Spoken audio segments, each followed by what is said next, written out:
Hey there. So, if you're watching this, I either gave you the link or somehow YouTube has put me in front of people. Either way, welcome. My name's Lindsay. This will be my first ever public YouTube video.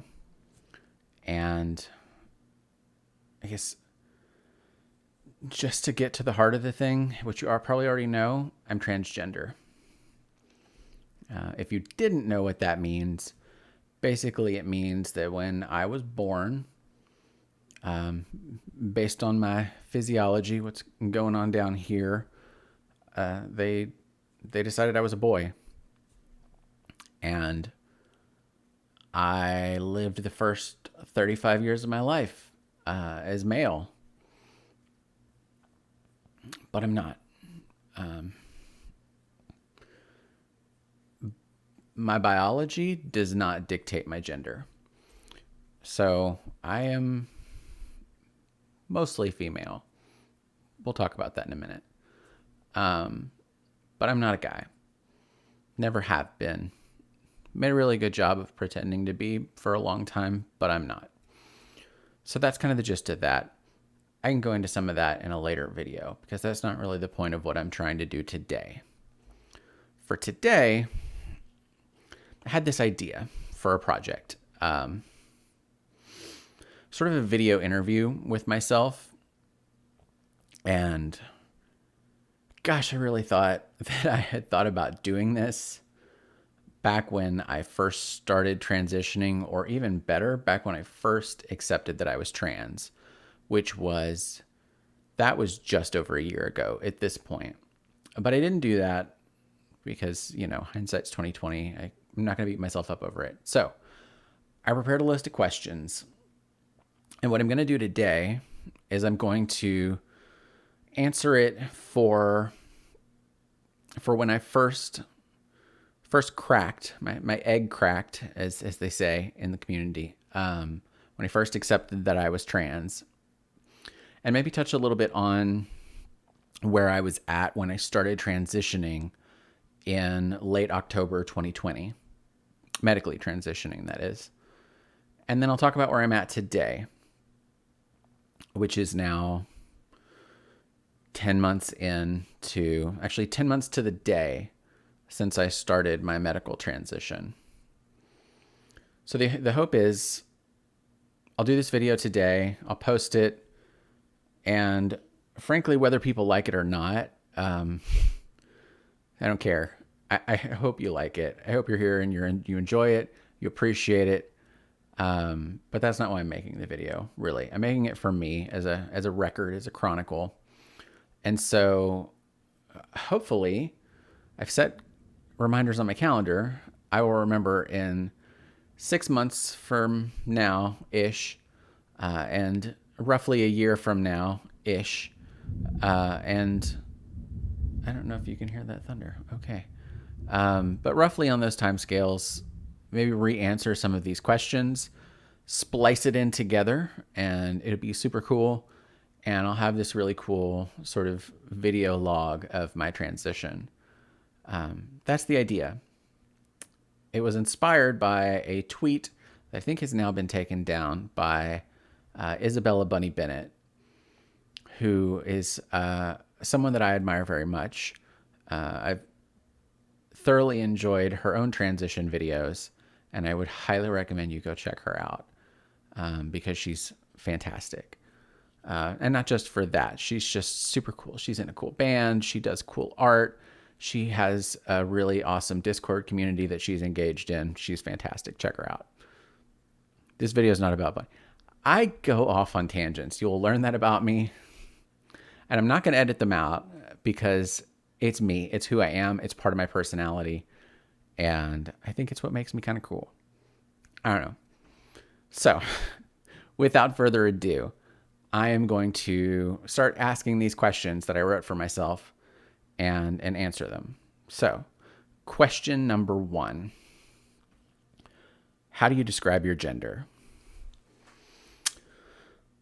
Before August 6th, 2019, because I think I messed up my date earlier. I started HRT in October 2019 because it's 2020 now. 2020 is a hell of a year. So before August 2019, I thought I was a guy. The world thought I was a guy. I had myself convinced that I was male because that's what I was supposed to believe. And on August 6th, I finally had the awakening, the epiphany, the realization that I'm not a man. I'm not a guy. I'm not male. Or at least at the time, I thought not entirely. So I started down a path of self-discovery, and maybe a month and a half later, I kind of decided through a lot of introspection, I had decided that I was mostly female. So I know that may sound weird to some people.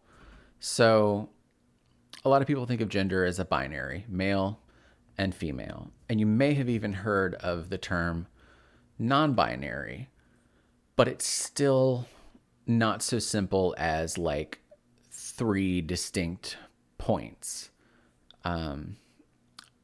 As it turns out, gender is not even on like a linear. It is this sort of amorphous blob, and there are so many variations and just different concepts around gender, but it's not so simple as those 3 labels. There can be varying degrees of each. There can be degrees of being genderless. There can be genders that are something else entirely. And I personally don't know a lot about those, but I know that's something that's out there. And there are probably other videos out there that can give you more information than what I have.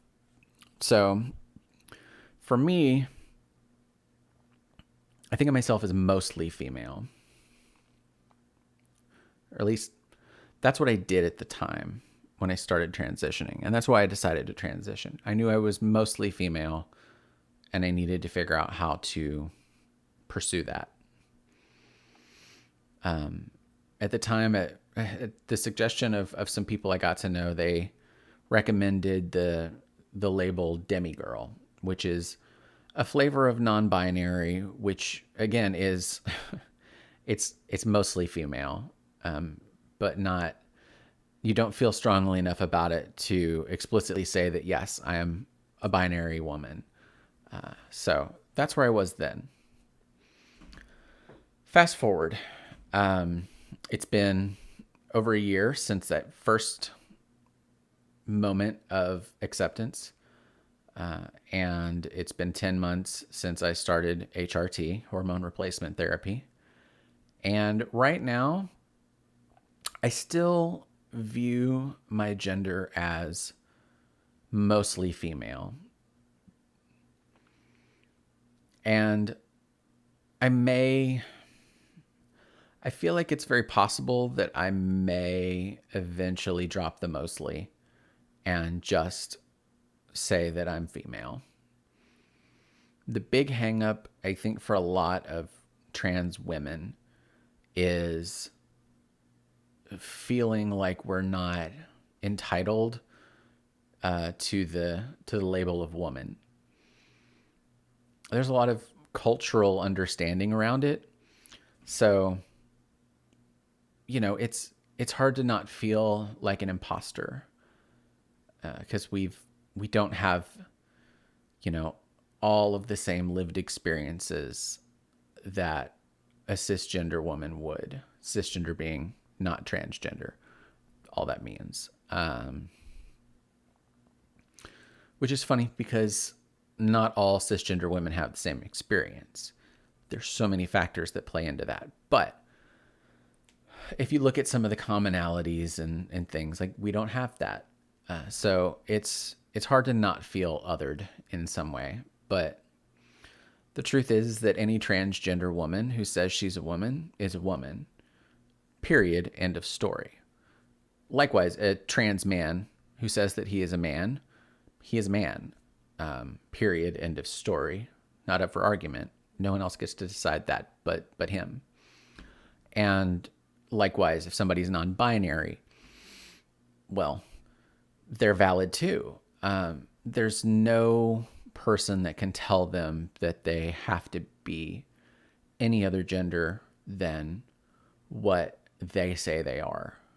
And we should respect that. I ask for that same respect as well. So, long-winded answer, mostly female, identifying as a non-binary woman. And that may change by the next time I make another video. We'll see. Next question. What is your current HRT regimen? Well, obviously when I very first accepted who I was not on HRT. Wasn't even sure I was going to go on HRT. Wasn't sure I wanted to really transition in any significant way. That changed. Like I said, about a month and a half later, I decided I did want to start, and I researched a lot, and I talked to a lot of people in an online community that I cherish very much, and some people that I really, really respect. And so based on all of that, I started HRT in August of 2019. And what I started on was I started as an anti-androgen. I started on bicalutamide, 50 milligrams, I think. So that is a medication that doesn't block the creation of testosterone, but it blocks the absorption of testosterone. So the reason why I went with that is because it sounded better than the alternative. Here in the United States, the primary anti-androgen that has been prescribed for years and years and years is a drug called spironolactone, Spiro for short. And it sounded like it had a lot of side effects. It's a diuretic, which I'm already on a diuretic for my blood pressure, and I didn't really want to mess with that. But there's potentially some mental side effects. And there were some theories rolling around from a particular doctor that it can actually inhibit your transition, your development, particularly breast growth. And I kind of thought, like, why take the chance? So if this other medication is available, and it does cost a little bit more, but if it's available and it doesn't have the side effects and it doesn't have that risk as far as we know, why don't I do that? So I did. So I started on that, and then I also needed an estrogen. So the estrogen that is used for hormone replacement therapy for transgender women is called estradiol. There are three main types of estrogen. That's the strongest one, and so that's the base of most trans HRT in some form. So I started with pills, and I started with 2 milligrams a day, taken sublingually, so under the tongue, dissolved, which gets it more directly into the bloodstream versus swallowing it. There are lots of theories and understandings around why you shouldn't swallow it. I won't go into that here. But I did that. I started on that. And I felt pretty good about it. So fast forward now, 10 months later, I actually, 3 weeks after I had started HRT, I actually switched to a different doctor. So from a nurse practitioner to an endocrinologist for various reasons. And then maybe 3 months later, after that, I actually made the decision to switch to a different physician, a general practitioner that came very highly recommended. And I'm still with him to this day, 6 months later. Or, yeah. So with him, I actually was able to drop the anti-androgen. And the reason I was able to do that is because we switched me over to injections.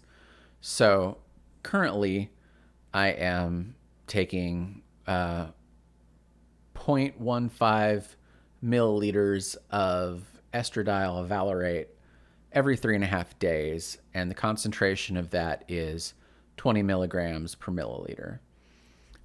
So by taking that and getting my estradiol levels to a certain level based on the labs that we do regularly, I'm actually suppressing that testosterone just with my estrogen levels, which is nice because I don't have to take another medication for it. So that's really good. And I feel good about that. I feel like I've gotten really good development since I've been on injections. I feel better. My levels have been consistent. I definitely feel it. I felt it before. Definitely feel it now. So that's good. And then a couple of months ago, 2 or 3 months ago, we also added progesterone at 100 milligrams. And it's in pill form, and you can swallow it. There is a trend, and I am on that bandwagon, to actually boof it, i.e., use it as a suppository in essence. And that has been good. I feel like it really pushed some additional development that has made me really happy. And so a lot of people will take 200 milligrams. And so I've started experimenting with that a little bit at my doctor's, with my doctor's permission and understanding. He's very open-minded, and I know a lot of people on HRT at this point, so you hear a lot of ideas. So I run them by him. If he believes it's safe, then he supports it, and we do the proper lab work and things and make sure that everything's happening safely. So I'm experimenting with that a little bit right now, doing it on a cycle. So I'm still taking 100 every day, but then I've got a cycle of like a week where I'm taking 200. And I just started doing that. So we'll see how that shakes out. So that's my HRT regimen at the moment. I don't expect that to change much when I see my doctor again at the very end of October. I think we've got it dialed in. So hopefully it'll be about the same, or we may have changed the progesterone a little bit. We'll see. For now, that's where I'm at. What is your stance on transgender surgeries? That is the next question. That is a complicated question. The idea of transgender surgeries, i.e., bottom surgery or facial feminization surgery or breast augmentation or tracheal shave, whatever this combination, most people just think of genital surgery. And I certainly did for years and years and years and years. And I will tell you, it scared the life out of me. And that is part of the reason why I stayed in denial for so long, is because I was so very scared that I would have to have these surgeries if I was transgender, because that's just what you do. If you're trans, you have these surgeries, and it's traumatic, and it's intense, and there's risks involved, and I just didn't want to do that. So I couldn't have been trans. So after I accepted the fact that I was not a cisgender man, I very quickly found out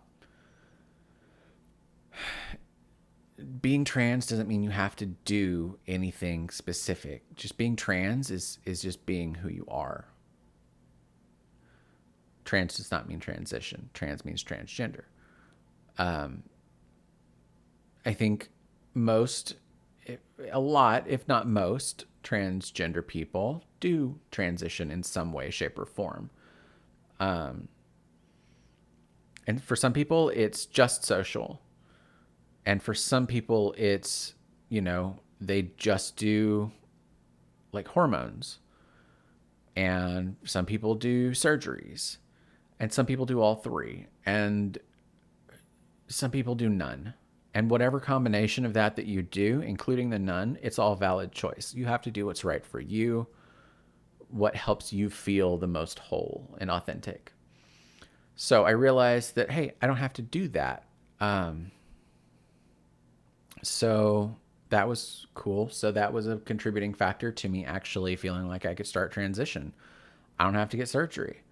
So, so when I first cracked, I didn't want surgery. And when I started HRT, I was like, cool, I'm going to be non-operative, not going to have any operations, none of them at all. And that's a totally valid choice. And I have friends who are doing it, and that's awesome. Fast forward to today. The plan is still non-op, I think. In the last month and a half, 2 months, I have started experiencing what's known as bottom dysphoria. Which, if you don't know, dysphoria is this general feeling, gender dysphoria specifically, is this general feeling of, negativity and despair and depression and unhappiness with particular aspects of your body because they are inconsistent with your gender. And I didn't have genital dysphoria before that. Or at least I didn't think so. But as I have progressed in my transition and I have come to terms with a lot of things and made some really great progress, I think maybe some capacity has opened up. And so I have started to experience some bottom dysphoria. Well, the way that you deal with that is you either deal with it or you get surgery. So I've started thinking more about the possibility. And there's more than one option. You can go for a full-fledged vaginoplasty, which creates all the outer appearance that is consistent with a natal vulva. And then you also, through whatever technique your surgeon uses, also end up with a vaginal canal. And then there is maintenance and recovery that goes along with that, lifetime maintenance that comes with it, just because of the nature of it. Then there's also an alternative that is called vulvoplasty, or, variations of it are zero depth, minimal depth. I'm trying to think if there are other terms, but those are the ones that are coming to me at the moment. So that, in essence, is all of the outside bits, but you don't get the canal. So that it eases up some of the recovery time because it's not as invasive as a surgery. Still pretty significant, but not as invasive. And it doesn't come with that lifetime maintenance that comes with having the canal to keep that conditioned properly. And so in variations on it, sometimes you'll get a dimple where it would be, or I think sometimes it's just smooth. So those are kind of the options for trans women for surgery. And I'm thinking that if I do decide that I want surgery, and I'm really starting to think maybe I do, that I may go for the minimal depth. So that's where my head's at the moment. It's still absolutely terrifying, and I don't know if I'm going to do it or not. But right now I'm still leaning no. but there's some people that are convinced that I will probably do it. We'll see. Next question. How has your style changed? So when I and the world were all convinced that I was a guy, my style was very, very basic. T-shirt and jeans, graphic T-shirt, usually something nerdy, gamer related, and just very basic straight leg jeans for the most part. I didn't have a style, really. Various girlfriends over the years have attempted to help expand that a little bit and help me wear better shoes or pick out less basic jeans. But for the most part, it has stayed pretty static for the first 35 years of my life. And that was mostly still the case by the time I started HRT. I think by then, if not shortly thereafter, I had actually switched entirely over to women's jeans and donated all my men's jeans to the local trans group that for some, hopefully for some lucky trans man to enjoy. But I didn't want them anymore. So what I found was that I liked what was available to me at the time through some hand-me-downs were boot cuts and flares. I like them. I like them a lot. I did then and I do now. But honestly, for the most part, that was it for style. Non-style related, I had started wearing women's underwear. I had started wearing bralettes. But as far as style, that was about it. I didn't have my ears pierced yet. I was growing my hair out, but it was very short when I first accepted that I was trans. So I was starting from very, very little. And so even by the time I started HRT, it was only a couple of months of growth. I think I did buy this bracelet. You don't really think you can see it very well, but basically it has trans flag colors on it. It's very subtle. But I've been wearing this pretty much every day since I bought it back in, I think it was October. It's just sort of my solidarity and pride for who I am. And I started buying these bracelets from a brand called Zox, and they're just really cool. I don't even know how to describe them, but I like them. It's very cool. And they have little sayings on the inside. This one says journey. And I've got one that says journey, one that says, I got this. Another that's through the darkness. Another that's authentic. Another one that says, I'm not alone. I have a few at this point. But I started wearing those too. That was sort of the extent of my style change then. Now, 10 months on HRT. A little different. My hair is long enough that I can do stuff with it. And I've been seeing a fantastic hairdresser. And so she's been making sure that it's styled, that it's cut well in a feminine style. We started doing highlights a few months ago, and I think I've got it down to the lightness that I want, which is really cool. I used to be very, very blonde when I was young. So it's very cool to have that again, because I liked that color from when I was a kid. Things that are different. I like to paint my nails now. I actually have, I think, 3 new colors coming in from Amazon today. And I picked one up at Target the other day, and I have a few others. This is a new one. It's an OPI called Less is Norse. It's kind of a purple, if you can't tell. So that's definitely something that's different. I've picked up a few necklaces. This one just, representing trans colors. And I wear this one out a bit, not all the time. I've got another one that's like an estrogen molecule, those are very on the nose. I have a few that are not like, hey, look at me, I'm trans. But I like these too. Like, I'm not ashamed of who I am, and I'm not trying to hide it. So other things that have changed, you may be able to tell this is not a men's shirt. This is not a unisex shirt. This is a women's V-neck tunic. And I have a few of these in different colors and some slightly different styles, and I like them a lot.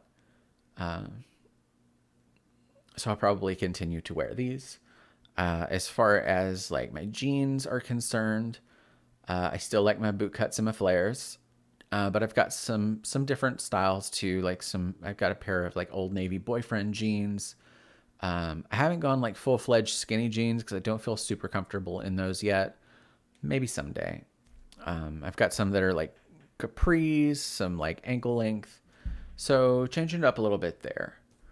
I haven't gotten any shorts because I'm not super comfortable, I guess, in shorts right now. I don't feel like my body has changed enough that shorts look feminine on me, if that makes sense. I think it still comes across as very masculine, even if it's like a very, very girly color. I'll get there. Other things that have changed. My ears are pierced. I got those pierced at the end of November last year, and they started out with very basic starter studs. And then when I finally started changing that out, I picked up a whole pack, like a super cheap like starter pack of different studs from Target. And they had some really pretty blue ones and some like white clear ones. And I like those a lot when I'm wearing studs. But I picked up this like it's like a 4-pack of hoops, and this is like the third largest in the pack. And I picked up some that look like little dog paws because I'm a big dog lover. Those were studs. And I picked up probably my favorite pair of earrings right now is I play Dungeons and Dragons, so you roll 20-sided dice, kind of like what I have right here. So I actually found some earrings that are danglies and they have little D20s on them. I don't wear them a lot because they're very heavy, but they are easily my favorites. And then I actually just picked up a couple more pairs of earrings the other day, some like real big hoops and some other little studs that are a little bit of a different style. So I haven't worn either of those yet, but I'm excited to. Let's see other things with style. Shoes. I used to give my exes such a hard time about shoes in the past, and I didn't understand, and I do now. Shoes are a lot of fun. Shoes are cool. So I have double the amount of shoes that I had when I was a guy, if not more at this point. Technically more because I still have a lot of those old guy shoes. Not that I'm going to wear them. But yeah, I found that I really like wedges. What I'm wearing right now are some very practical wedges, and they're pretty short, but it's still a wedge. I have these sandal wedges that I really, really, really like, and just a couple other pairs. I think I got some chunky heels and some ballet flats, and there's just a couple other some little booties. I want some wedge booties. Seriously, wedges are cool. So that's how my style has changed for the most part. The big thing that I've not touched on yet, dresses. I like dresses. I don't have very many of them, but I really like them. I have always loved, admired, I should say, it's like cute, comfy dresses. And I couldn't wear them as a guy. And I never tried. Lots of repression and denial. But I don't have that problem anymore. And I can buy dresses, and they're fun, and they're cute, and they're comfy, and I love them, and I really want to get a bunch more. So at some point, I'm going to go shopping with some friends as some of the quarantine pandemic nonsense that's going on right now calms down. Definitely want to be safe during all of that. But when everything calms down, this girl's going shopping, and I'm going to buy some more dresses. And at some point, I will start wearing them out in public. But I haven't built that confidence yet. So right now, the only place I've worn them to is to a good friend's house, and we've had drinks on his patio, socially distanced properly because of what's going on in the world. And I felt amazing both times that I've done that. So look for more of that the next time that I talk. Yeah, in the next video. I think that's all for style. How has your personality changed? My personality is. Oh, you know what? I didn't talk about my hair. Or did I? Anyway, I can do more fun stuff with my hair now, like pigtails and straightening it. And I think it looks really good when I straighten it. But anyway, that's all on style. Okay, for real now. How has your personality changed? Um, I think I'm more outgoing. I think I'm a little more bubbly. I think I'm a little more aware of, I don't know. I was very repressed before on my personality. A lifetime of growing up being told that you're a man and you have to act like a man. It was very hard on me. I was always a very emotional person, and I learned to suppress that very early on because I had to, because I was supposed to. And the good thing is that I had actually started to shake off some of those gender norms about 5 or more years before I actually came out to myself. And so I wasn't starting from that completely repressed dude mode, but I was still not who I wanted to be. A very sarcastic asshole to the point that I got mean sometimes. And I really don't like that about me. And I had this underlying anger, and it's definitely a family trait. I see it in my dad, and I see it in my brother, and I see it in other people in my extended family. And I've always fought it. I've always fought very, very hard to keep it tamped down under the surface.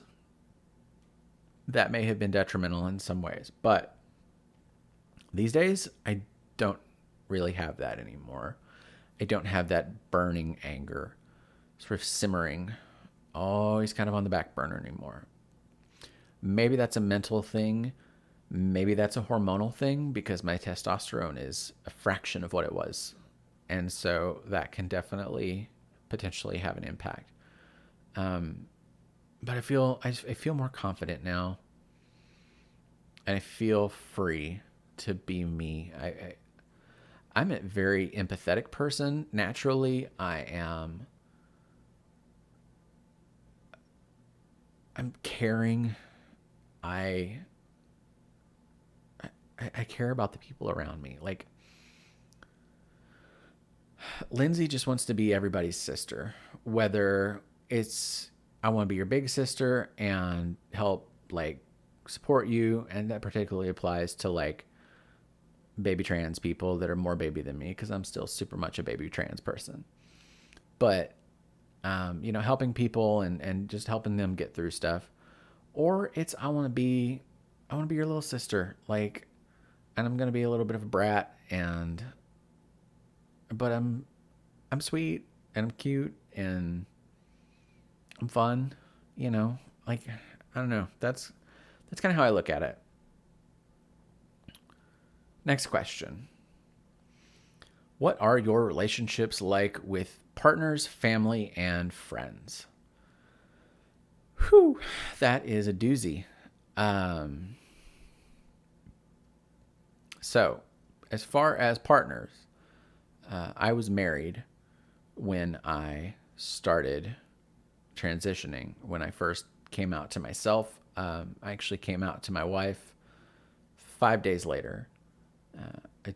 I didn't think it was a good thing to keep that from her. She had a right to know, and because it had a pretty profound impact on her and her life. And she is straight, she is a woman, and she is not attracted to women.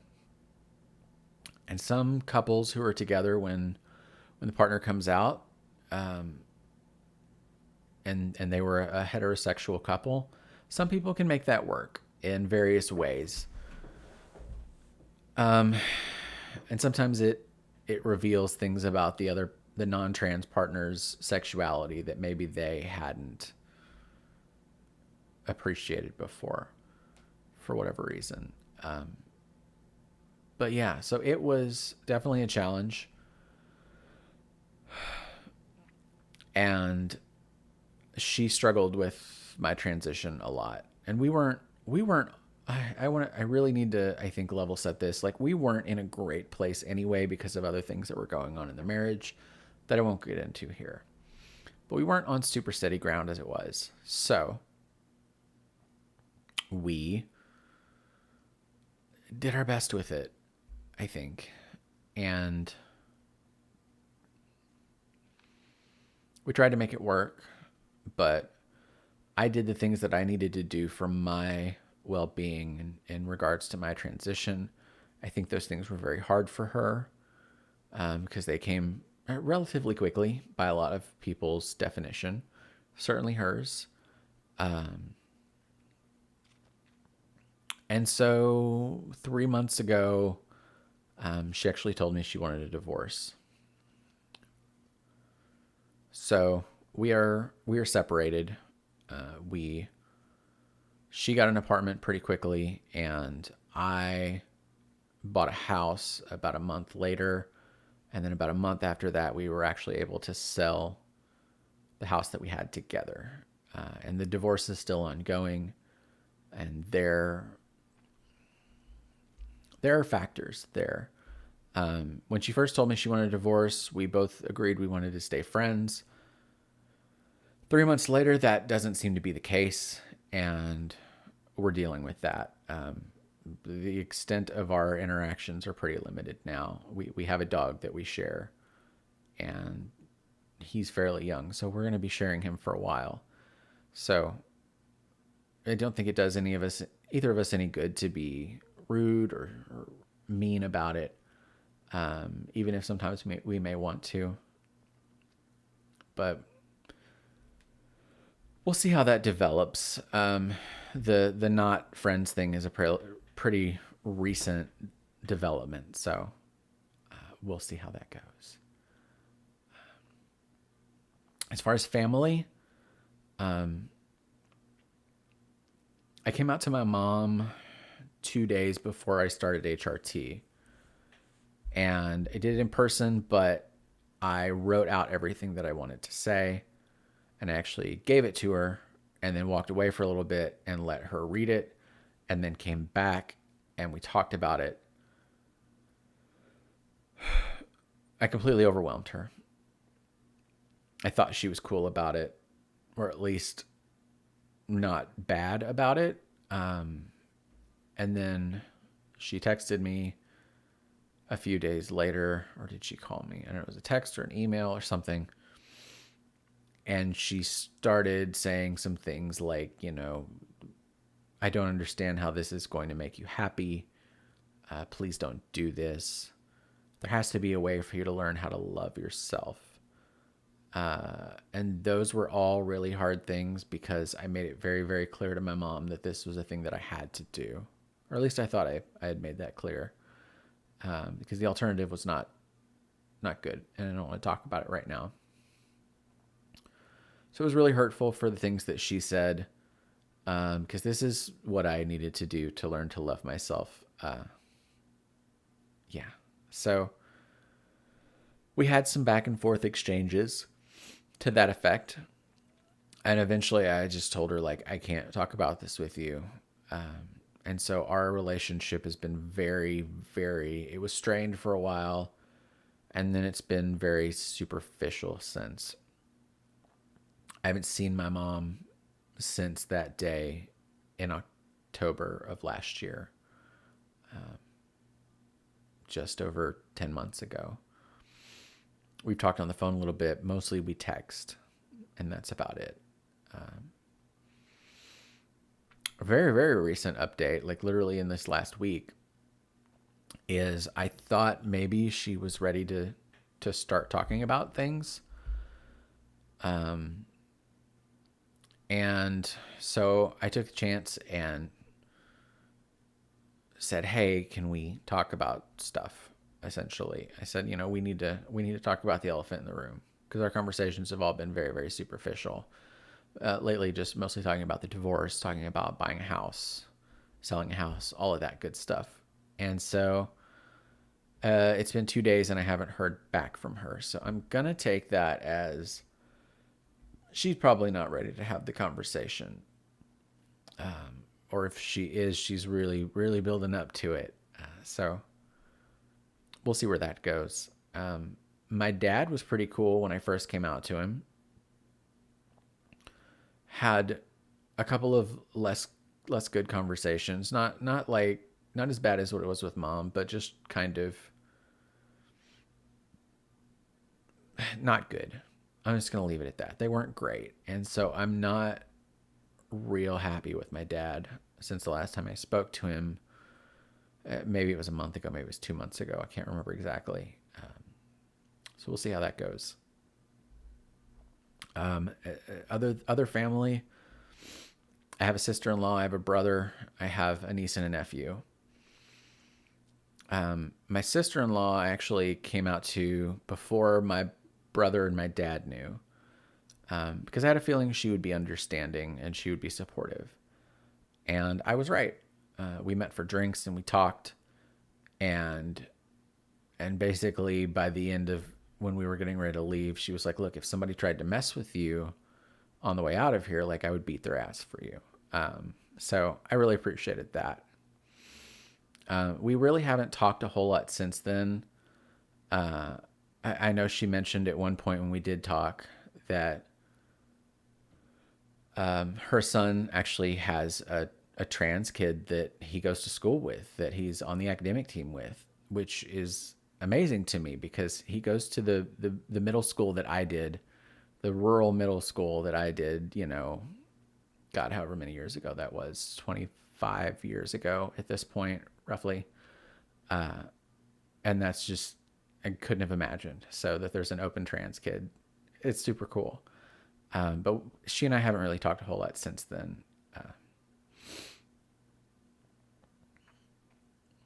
My brother,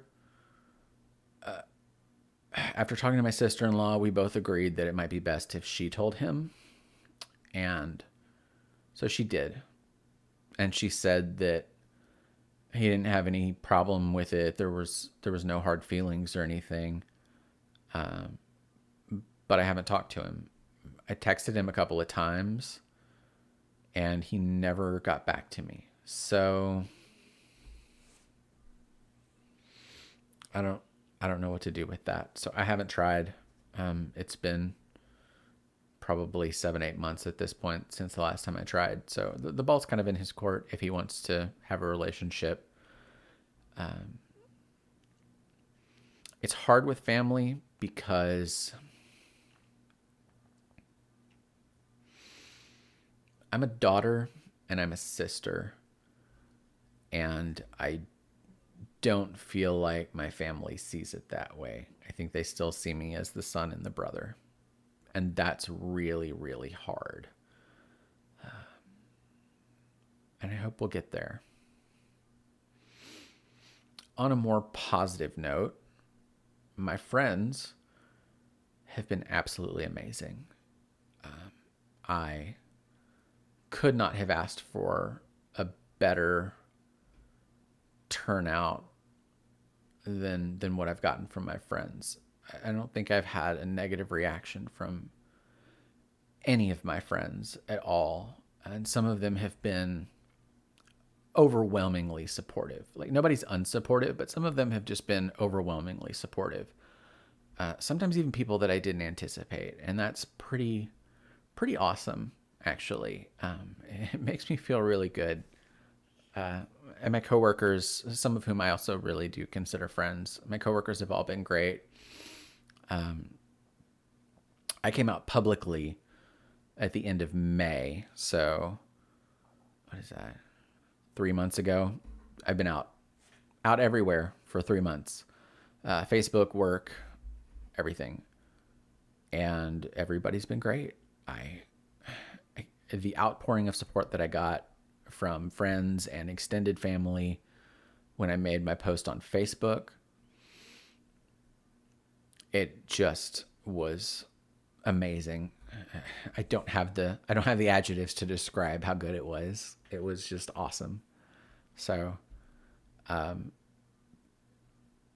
hope by the next time that I talk to you in the follow up to this video, my friends are still amazing. Maybe I'll have a new partner. We'll see. My dating life will be very, very different now. I'm now a woman who loves women, and instead of a man who loves women, and that's a very different thing. And hopefully, maybe I'll have reconnected with my family. Maybe they will love and accept me for the daughter and sister that I am. I don't know. I genuinely don't know. We'll see. Next question. It's a fun one. How has your transition affected your sexuality? Well, I went from being a straight man to a gay woman. I'm, by virtue of my gender changing and who I'm interested in not changing, I'm a lesbian now, which is really odd. And that kind of goes back to something I said really, really early in this video, which was talking about labels and not feeling entitled to them. Lesbian has a lot of social connotation to it. And so I definitely struggle with that a little bit, but by definition, that's who I am. That's what I am. And I'm working on that. I'm working on feeling good about that, feeling better about it anyway. Sexually, I have traditionally performed a male role, you know, in a typical heterosexual relationship. Just before I sort of came to terms with who I was, I started to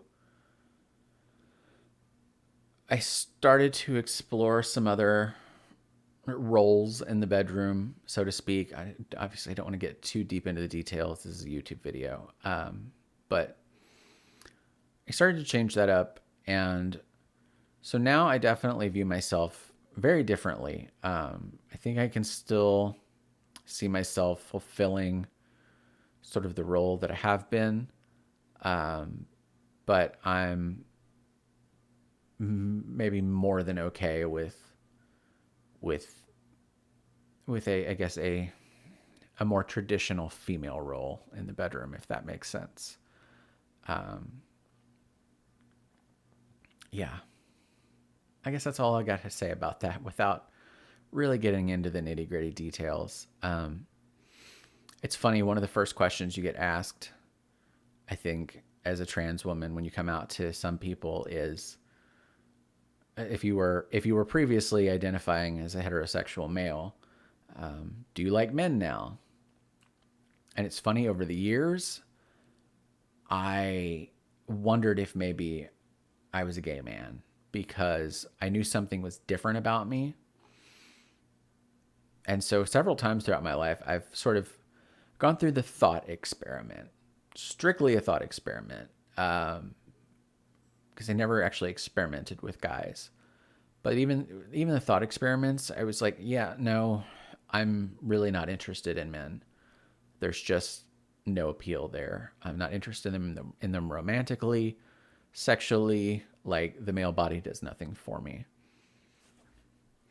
Some people, their sexuality changes. I'm not interested in guys. Still interested in women, just now as a woman. Okay, I think I said enough on that. Next question. What do you still feel like you need to do to transition? Well, so much, honestly. I have got to keep growing my hair out, obviously. Well, not obviously, but if I straighten it, it's down to about right here. It's past chin length. I've got a lot of wave and not curl exactly, but wave to my hair, natural wave to it. So I want to keep growing my hair out. How long? I don't know. I figure I'll keep growing it until I get sick of it and then chop it back to another length. I like the length that it's at now. I want it to be longer. I know I want it to be longer. I want to be able to do more pigtails and ponytails and dumb buns and all of that good stuff. I want to at least be able to experiment with all of that good stuff. So we'll see. Other things I still need to do. I've done a lot, especially in the last few months since my separation, towards exploring my style. I still have a long way to go. Like I said, though, I have friends who I'm going to go shopping with at some point. We're really going to get out there and dig into that and really explore what kind of clothes and shoes and everything are going to be good for me. Things that I haven't really done yet. Makeup. Not every woman has to wear makeup. Absolutely. And not every woman who wears makeup has to do a full face of makeup or even has to wear it every day. But it's one of those things that I would like to learn, and I would like to understand what works for me, if anything. It may be that I'm just not a makeup girl. Fine. But I would like to know. I would like to try. I've got a basket full of stuff, and I've made a couple of very half-hearted attempts, and they didn't go well, as I think usually is the case when you're first experimenting. And I just haven't come back to it. I have a good friend who is a makeup artist, and he and I have talked about when the world is less quarantine-y and pandemic-y, I'm gonna I think have him do a makeover, and I think I'm also gonna have him teach me some things. And I think that'll be really, really good. So I look forward to that. But otherwise, it's still something I need to do. Another thing that is really important is voice. I don't sound like a girl. I know that. Do I sound 100% like a guy stereotypically? No. I don't. I don't think. I hope not. I definitely learned a long time ago to try to talk more like a guy, more masculine, go a little bit deeper, and just the speech patterns and things like that. And I kind of forced myself to do that. But what was more natural is more feminine speech patterns. Like that's just what came to me properly, like more naturally. So I have spent the last 10 months, 12 months, whatever, really sort of breaking down those learned behaviors to talk more like a guy. And just right now, I'm just seeing what comes naturally. At times, I am putting in a little bit of effort to sort of, I don't even know what the word is, but just to try to speak more femininely, not like, oh, I'm so breathy and like stereotypical, like, pop culture woman, like whatever. Or like the vocal fry, or, talk like a valley girl. Like, I'm not trying to do any of that. I would love it. The minimum goal for me, really just the goal for me, is I would love it if I could go through a drive-through or be on the phone and someone genders me as female. And it's not happening yet. And that's okay, because I haven't put a lot of effort into it. If you don't know, estrogen does not change your voice. Trans men taking testosterone, their voice deepens and it lowers. And the hormones help with that. Estrogen doesn't do that. The changes that happened from testosterone when I went through puberty the first time, they're permanent. But you can retrain it. You can learn how to talk in a more feminine, natural feminine way. And there's a lot of theories around that. I plan to see a local speech language pathologist. Hopefully start seeing her in the next month, and we'll talk through my goals. I'm good with a deeper female voice. I just need it to be read as a female voice. I don't even hate my voice right now if people would just recognize it as female, and that's not the case. So we'll work on it. What else do I need to work on in transition? Just the ongoing sort of discovery of the woman that I am. And I think that's a lifelong thing, but there's a lot of it that I'm sort of trying to get in right now. 35 years of feminine socialization and self-actualization that I'm trying to cram in a short period of time to really catch up. But I'm real smart and real introspective, and I think I'm getting there. So I'm feeling good about that. So that actually segues really nicely into how do I feel overall about my transition so far? And I just said it. I feel pretty good. Do I feel great? I don't know, maybe sometimes. I went out yesterday and I had to run a couple errands, and I straightened my hair out and picked out a nice shirt and threw on a really cute little cardigan and some fun shoes, and just I thought I looked really cute. And so I felt confident. I felt good about my appearance. I guess one thing I haven't talked about, right here, this is a thing now. This is not padding. This is not even a particularly padded bra. It's just really lightly lined. But what's going on here is hormones have been good to me in this area, and that makes me really happy. And I hope they continue to be good to me, but I'm thrilled with the progress there so far.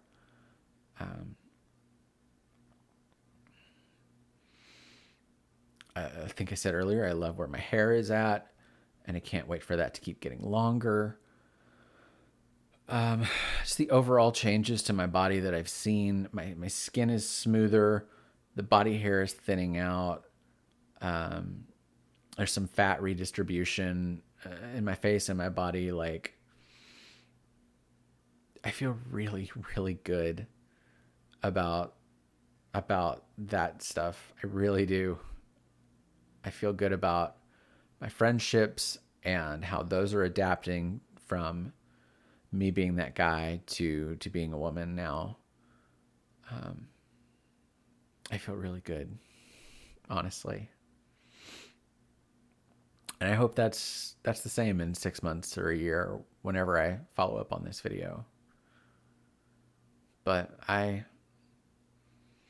was terrified most of my life at the possibility of being trans. And when I first came out to myself, my therapist said I was exuding joy because I was so happy and so thrilled to be free, in a sense. And by the time I started HRT, I actually hit a really dark place, and that was why I decided to start transition, because dysphoria hit me like a Mack truck. And I wasn't sure how I was going to feel about it. And I wasn't sure how fast things were going to change, and I'm very impatient. So to see where I'm at right now with everything else going on, I'm absolutely thrilled, and I cannot wait to see where it goes from here. That was a lot. Yeah, a lot to say. I think by the time you've gotten to this point, I probably am cutting that video into multiple parts. It's probably going to need to be. It's a lot. So that's everything that I've got right now. I am probably going to make more videos. So if you like this, if you like me, if you want to hear more about any of the aspects of my transition or what I do outside of, you know, outside of trans stuff, I mean, you can see some of my nerdy stuff in here in my home office, and I'll have more of that filled out soon, hopefully, as I unpack more stuff. I'm very slow about that. Let me know in the comments. I would love to actually like get a channel going and talk more about who I am and my life and my experiences. And I don't know. We'll see. We'll see if there's an audience for it. If there is, cool. And if there's not, I'll make these videos for me. And that's good enough. Until next time, adios.